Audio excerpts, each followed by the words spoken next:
نبی پاک صلی اللہ علیہ وآلہ وسلم کے اس لائے ہوئے دین کے مطابق جو بندہ زندگی گزارتا ہے گویا وہ زندگی کے مقاصد کو حاصل کر لیتا ہے۔ نبی پاک صلی اللہ علیہ وآلہ وسلم کے صدقے اللہ رب العزت نے بڑی رحمتیں بڑی نعمتیں پوری کائنات میں تقسیم فرمائی کہ جس کے بندہ روزے رکھتا ہے، اعمال صالحہ کرتا ہے، اپنے آپ کو گناہوں سے بچاتا ہے، تو فرمایا اور جو بندہ شوق رکھتا ہے کہ میں اپنے حقوق کو ادا کروں اور سچی توبہ کر لیتا ہے، فرمایا اس کی مثال ایسے ہے جیسے وہ آج ہی ماں کے پیٹ سے پیدا ہوا۔ اللہ تمام گناہوں سے اس کی حفاظت فرما لیتا ہے۔ اور یہ وہ پیارا مہینہ آ رہا ہے کہ جس میں کثرت کے ساتھ امت مسلمہ کی بخشش فرما دی جاتی ہے۔ نبی پاک صلی اللہ علیہ وآلہ وسلم کی دنیا میں آنے کے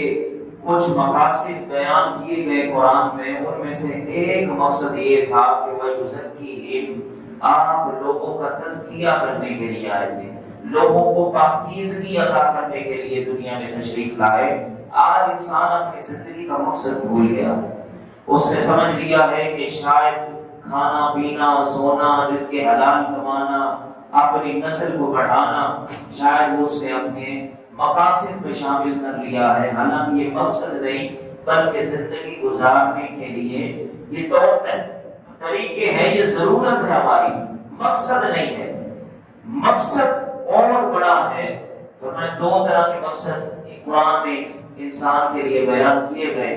فرمایا وَمَا خَلَقْتُ الْجِنَّ وَالْإِنسَ إِلَّا لِيَعْبُدُونِ، انسانوں اور جنوں کی پیدائش کا دنیا میں بھیجنے کا ایک مقصد تو یہ تھا کہ اللہ فرما رہا ہے کہ میں نے ان کو اپنی عبادت کے لیے پیدا کیا۔ اب یہ ایک انفرادی اور اجتماعی وہ حق ہے کہ جو اللہ رب العزت کے حقوق میں سے ہیں کہ جو انسان کے ذمے ہے، جو بندہ عبادت کی طرف بڑھتا ہے، عبادت کو لازم پکڑتا ہے، گویا وہ اللہ کے حقوق کو ادا کر رہا ہے۔ لیکن اس سے بھی بڑا مقصد، کیونکہ دین اسلام مکمل ضابطہ حیات ہے، صرف رزق حلال کمانا، صرف عبادات کرنا، اس سے بھی مقصد پورا نہیں ہوتا، بلکہ بڑا مقصد کیا ہے کہ جو دین نبی پاک صلی اللہ علیہ وآلہ وسلم لے کر آئے ہیں اس دین کو پوری دنیا پر نافذ کر دیا جائے۔ یعنی کہ بندہ عملی طور پر ونہی عن المنکر، امر بالمعروف ونہی عن المنکر کا عملی علمدار بن کے زندگی گزارے، یہ انسان کی زندگی کا سب سے بڑا مقصد۔ تو یہ جو رمضان المبارک آ رہا ہے، یہ ہمیں عبادات کے ذریعے، اللہ کی بندگی کے ذریعے، رات کے قیام کے ذریعے، صبح کے روزے کے ذریعے ہمیں انفرادی سطح پر اور اجتماعی سطح پر اللہ کی بندگی کی طرف جو مائل کرے گا، تو یہ ہماری ایک تربیت کرنے کے لیے آ رہا ہے کہ لوگوں اس تربیت سے جو گزر جائے گا وہی عملی پیکر بن جائے گا امر بالمعروف ونہی عن المنکر کا۔ تو اس لیے یہ رمضان بڑا ہی بابرکت اور مقدس مہینہ آ رہا ہے، جس کو نبی پاک صلی اللہ علیہ وآلہ وسلم نے نسبت فرمائی، فرمایا شعبان شہری و رمضان شہر اللہ، شعبان میرا مہینہ ہے اور رمضان اللہ کا مہینہ، اس کی نسبت اللہ کی طرف ہے۔ حاضرین محترم، یہ رمضان المبارک کی یہ بابرکت گھڑیاں آتی تو نبی پاک صلی اللہ علیہ وآلہ وسلم ایک خطبہ ارشاد فرمایا کرتے، اور یہ وہ مہینہ ہے جس کے بارے میں حضور بار بار دعا کیا کرتے، اللہم بلغنا رمضان، اللہم بلغنا رمضان، مولا ہمیں، اے ہمارے رب، ہمیں خیریت سے رمضان تک پہنچا دے۔ اور جیسے میں نے کہا کہ خطبہ ارشاد فرماتے ہیں، ذرا تصور میں جائیے کہ وہ محفل نور کتنی پیاری ہوگی کہ جس کے سامعین صحابہ ہوں گے اور خطیب امام الانبیاء۔ ذرا چشم تصور میں جائیے مدینے کی جامع مسجد نبوی صلی اللہ علیہ وآلہ وسلم اور منبر رسول، سامعین صحابہ، خطیب امام الانبیاء صلی اللہ علیہ وآلہ وسلم۔ اور یہ وہ مہینہ ہے جو لازوال نعمتیں لا رہا ہے، جو بندہ اس کے روزے رکھتا ہے تو شیطان کے حملوں سے گویا اپنے لیے وہ ڈھال بنا لیتا ہے، شیطان کے حملوں سے بچ جاتا ہے۔ اب حضور خطبہ ارشاد فرماتے لوگوں کو مہینہ آ رہا ہے، ماذا یستقبلکم وتستقبلون، کہ کون ہے جو تمہارا استقبال کرنے والا ہے، کیا تم جانتے ہو کہ کس کا تم استقبال کرنے والے ہو؟ حضرت عمر فاروق رضی اللہ تعالیٰ عنہ عرض کرنے لگے، یا رسول اللہ کون ہے کہ جس کا ہم استقبال کرنے والے ہیں، اور کون ہے جو ہمارا استقبال کرنے والا ہے؟ کیا کوئی وحی آ رہی ہے؟ کیا کوئی دشمن لشکر لے کے آ رہا ہے جو ہمارے سامنے آنے والا ہے؟ فرمایا نہیں، یہ وہ مہینہ آنے والا ہے، یعنی رمضان آنے والا ہے کہ جس کی پہلی رات اللہ اہل قبلہ کی مغفرت فرما دیتا ہے۔ فرمایا وہ مہینہ آنے والا ہے کہ جس میں جنت کے دروازے کھول دیے جاتے ہیں اور جہنم کے دروازے بند کر دیے جاتے ہیں۔ فرمایا وہ مہینہ آنے والا ہے کہ جس میں نفل کا ثواب بڑھا کے فرض کے برابر کر دیا جاتا ہے اور فرض کا ثواب بڑھا کر 70 گنا بڑھا دیا جاتا ہے۔ فرمایا وہ عظمتوں والا مہینہ آنے والا ہے۔ نبی پاک صلی اللہ علیہ وآلہ وسلم اس طرح شوق دلاتے، فرمایا وہ مہینہ آنے والا ہے جو شہر العظیم ہے، جو شہر المبارک ہے، جو شہر فی لیلۃ القدر ہے، جو شہر فی قیام اللیل ہے، جو شہر المباسات ہے، اور فرمایا جو شہر الصوم ہے۔ فرمایا ایک بڑا مہینہ آنے والا ہے، ایک بابرکت مہینہ آنے والا ہے جس میں لوگوں کا رزق بڑھا دیا جاتا ہے۔ ایک ایسا مہینہ آنے والا ہے کہ جس میں ایک رات ایسی رب نے رکھی ہے کہ جو 1000 مہینوں سے بھی افضل رات ہے۔ فرمایا وہ مہینہ آنے والا ہے جس کی راتوں کو اہل ایمان کھڑے ہو کر قیام کرتے ہیں اور تراویح کی صورت میں، تہجد کی صورت میں، قرآن پاک کی تلاوت کی صورت میں، نوافل کی کثرت کی صورت میں، فرمایا رات کا قیام کرتے ہیں اور دن کا روزہ رکھتے ہیں۔ وہ مہینہ آنے والا ہے۔ اور فرمایا شہر المواسات، وہ مہینہ آنے والا ہے کہ جو لوگوں کے اندر دوسروں کا احساس پیدا کر دیتا ہے، دوسروں کے درد کو سمجھنے کے لیے آسانی پیدا کر دیتا ہے۔ دیکھیں نا، ہمیں بھوکا اور پیاسا اسی لیے تو نہیں رکھا جاتا کہ اس کو کوئی مقصد ہی نہیں ہے، ہمیں بھوکا اور پیاسا اس لیے رکھا جاتا ہے کہ ہمیں دوسروں کی بھوک کا احساس ہو، دوسروں کی پیاس کا احساس ہو، دوسرے کس طرح ہمارے سطح سے نیچے زندگی کس طرح گزارتے ہیں۔ فرمایا یہ تو برابری کا مہینہ آ رہا ہے، اور جس دل میں احساس پیدا ہو جائے، جس دل میں احساس پیدا ہو جائے، گویا اس نے پورے دین کی خوبصورتی کو اپنا لیا۔ نبی پاک صلی اللہ علیہ وآلہ وسلم کے پاس صحابی آئے اور آپ یہ یا رسول اللہ مجھے کل دین بتا دیں، دین کا خلاصہ بتا دیں، تو فرمایا خیر الناس من ينفع الناس، تم میں سے بہترین وہ ہے جو لوگوں کے لیے بہتر ہے۔ تو جو مہینہ ہمارے اندر دوسروں کا احساس دلا دے، وہ کتنا پیارا مہینہ ہے۔ اس مہینے کا استقبال نبی پاک صلی اللہ علیہ وآلہ وسلم یوں فرمایا کرتے تھے۔ فرمایا قرآن میں نے آیت کریمہ تلاوت کی، سورہ بقرہ کی، یا ایھا الذین آمنوا کتب علیکم الصیام کما کتب علی الذین من قبلکم لعلکم تتقون، اے ایمان والو تم پر روزے فرض کیے گئے جس طرح پہلوں پر فرض کیے گئے۔ کیوں فرض کیے؟ فرمایا لعلکم تتقون، تاکہ تم پرہیزگار ہو جاؤ۔ اب ذرا دیکھیے، سمجھیے کہ جہاں خطاب کن سے کیا جا رہا ہے؟ اہل ایمان سے، ہر ایک سے خطاب نہیں ہے۔ فرمایا اے ایمان والو تم پر روزے فرض کیے گئے۔ اب یہ ایمان ہے کیا؟ ایمان ایک طاقت کا نام ہے۔ ایمان بندے کے دل میں ہو تو بندہ عمل کر لیتا ہے، اور ساتھ یقین آ جائے تو وہ یقین بندے کو عمل کرنے کے لیے تیار کر دیتا ہے۔ یعنی ایمان ہو اور پھر بندہ عمل نہ کرے، یہ نہیں ہو سکتا۔ جب بندے کے دل میں ایمان موجود ہے تو وہ بڑے سے بڑا عمل کر گزرتا ہے۔ ایمان ایک حقیقت ہے، ایمان ایک طاقت ہے۔ ایمان اگر یہ محض لفظ ہے کہ ہم مسلمان ہیں تو پھر تو بندہ اس کی حقیقت کا اور طاقت کا انکار کر دے تو بندہ تو ایمان والا نہیں رہتا۔ خرد نے کہہ بھی دیا لا الہ تو کیا حاصل، دل و نگاہ مسلمان نہیں تو کچھ بھی نہیں۔ ایمان دل میں ہو تو پھر کیا ہوتا ہے؟ حضرت بلال دہتے ہوئے بولوں پر اور گرم ریت پر بھی احد احد کے نعرے لگاتے ہیں۔ ایمان دل کے اندر موجود ہو تو حضرت عمار بن یاسر رضی اللہ تعالیٰ عنہ آگ میں کود پڑتے ہیں۔ ایمان دل کے اندر موجود ہو تو خبیب بن عدی رضی اللہ تعالیٰ عنہ تختہ دار پر بھی نعرہ تکبیر بلند کرتے ہیں۔ لوگوں ایمان دل کے اندر موجود ہو، وہ تو صحابی تھے، مرد تھے۔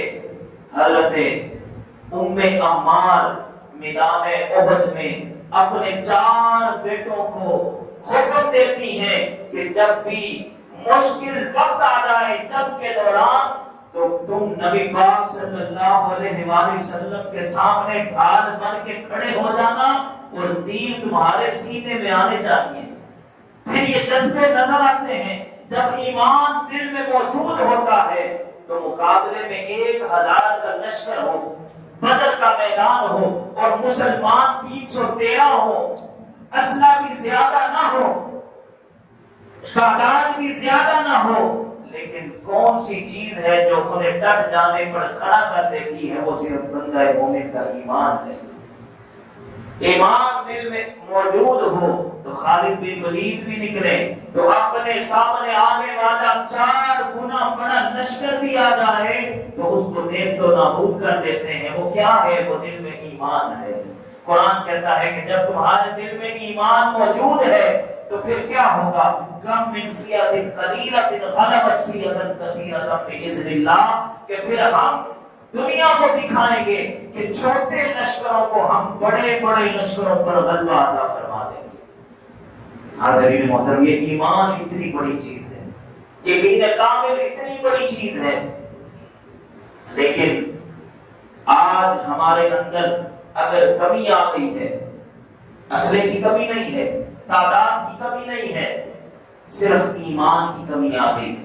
3 ارب سے زائد مسلمان موجود ہیں، لیکن کیا چیز ہے کہ ہم ڈر کے زندگی گزار رہے ہیں، ہم لوگوں کی طرف دیکھ رہے ہیں، ہم کفر کی طرف دیکھ رہے ہیں، صرف ایمان کی کمی ہے۔ نبی پاک صلی اللہ علیہ وآلہ وسلم نے ارشاد فرمایا لوگوں، اے میرے صحابہ، تم پر ایک وقت ایسا بھی آئے گا، ایک زمانہ ایسا بھی آئے گا کہ جب کفر تمہارے اوپر ٹوٹ پڑے گا جس طرح بھوکا دسترخوان پر ٹوٹ پڑتا ہے۔ تو صحابہ نے عرض کیا یا رسول اللہ، کیا اس وقت ہم تعداد میں کم ہوں گے؟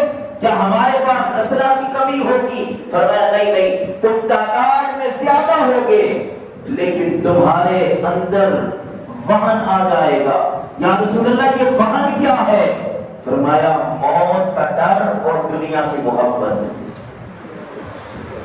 موت کا ڈر اور دنیا کی محبت جب تمہارے دل میں آ جائے گی تو کفر تمہارے اوپر ٹوٹ پڑے گا، پھر تم کثرت میں ہوگے لیکن تم ڈر کی وجہ سے، موت کے ڈر کی وجہ سے پیچھے پیچھے ڈر کے زندگی گزارو گے۔ تو اس لیے میرے بھائیو دوستو، ایمان بڑی چیز ہے اور ایمان کسی زمانے کا قید نہیں ہے کہ صحابہ میں تھا، اس زمانے میں تھا تو آج نہیں آ سکتا۔ ایمان تو ہر وقت بندہ مومن کے ساتھ ہے، وہ 24 گھنٹے اس کے ساتھ ہے۔ دیکھیں نا، آج بھی انڈیا کے اندر ان شدت پسند ہندوؤں کے سامنے ایک بیٹی نعرہ تکبیر بلند کرے تو پوری دنیا میں انقلاب پیدا ہو جاتا ہے۔ تو پھر ایمان کسی زمانے کا محتاج نہیں ہے، ایمان کسی وقت کا محتاج نہیں ہے، ایمان ہر وقت بندہ مومن کے ساتھ ہوتا ہے۔ تو ادھر بھی ایمان والوں کو حکم دیا گیا کہ جو ایمان دل میں موجود تھا تو اتنے بڑے کام کر دیے صحابہ نے۔ تو کیا آج ہمارے اندر ایمان اتنا کمزور ہو گیا ہے کہ ہم 14 گھنٹے کا روزہ بھی نہیں رکھ سکتے؟ ہمارے لیے وہ بھی مشکل لگتا ہے۔ ہم تھوڑا سا مسئلہ ہمارے ساتھ ہو تو ہم ڈاکٹر سے رجوع کرتے ہیں کہ ہم روزہ رکھیں کہ نہ رکھیں۔ ہم مفتیان کرام سے فتویٰ لینے چلے جاتے ہیں کہ جی ہماری صحت ہمیں اجازت نہیں دیتی، ہم روزہ رکھیں کہ نہ رکھیں۔ نبی پاک صلی اللہ علیہ وآلہ وسلم نے فرمایا روزہ تو تمہاری صحت کو بڑھا دیتا ہے، روزہ تم رکھتے جاؤ اللہ تمہاری صحت کو بڑھا دے گا۔ حاضرین محترم، اس ماہ مبارک کے استقبال کے لیے اپنے آپ کو تیار کیجئے ابھی سے۔